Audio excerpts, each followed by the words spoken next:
I did not expect the KV Broadside to end up like this, but I've been pleasantly surprised by it. The KV has super controllable recoil and it hits really hard at every distance, which makes for a huge change from the shotgun in its standard form.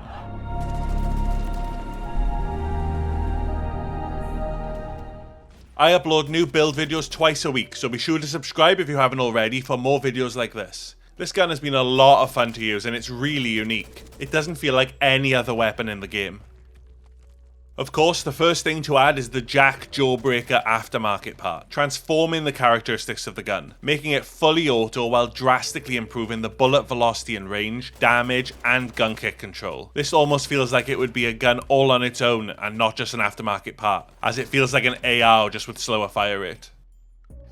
It was important to help control the recoil, so I added the VT7 Spiritfire suppressor, making the gun undetectable by radar while improving the recoil control, bullet velocity, and range significantly. The recoil is controllable as standard, but this helps a lot when you're transferring between multiple targets. I wasn't the biggest fan of the iron sights on the KV Broadside, so I chose to go with the slate reflector for an easier time seeing enemies in long distance engagements. As is often the case, optics are personal preference, so don't be afraid to try out a few and find out what suits your playstyle best. Now, I did consider the VLK stockless stock attachment, but the gun bounced around so much that it was only really useful if you're playing on the smallest of maps. So I chose to go with the Spetsnaz S10 stock for improvements to aiming idle sway, hipfire and tac stance spread, recoil control and gun kick control. All of this with very minor cons for the mobility of the gun.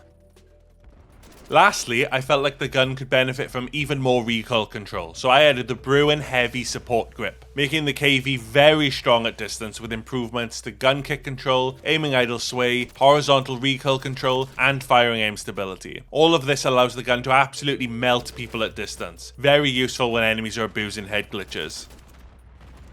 So that's the build for the KV Broadside all done. I do feel like it could do with more ammo, but this is the best we can do with what we have. It's very strong though, so if you're careful with your sprays, the lack of ammo isn't too much of an issue.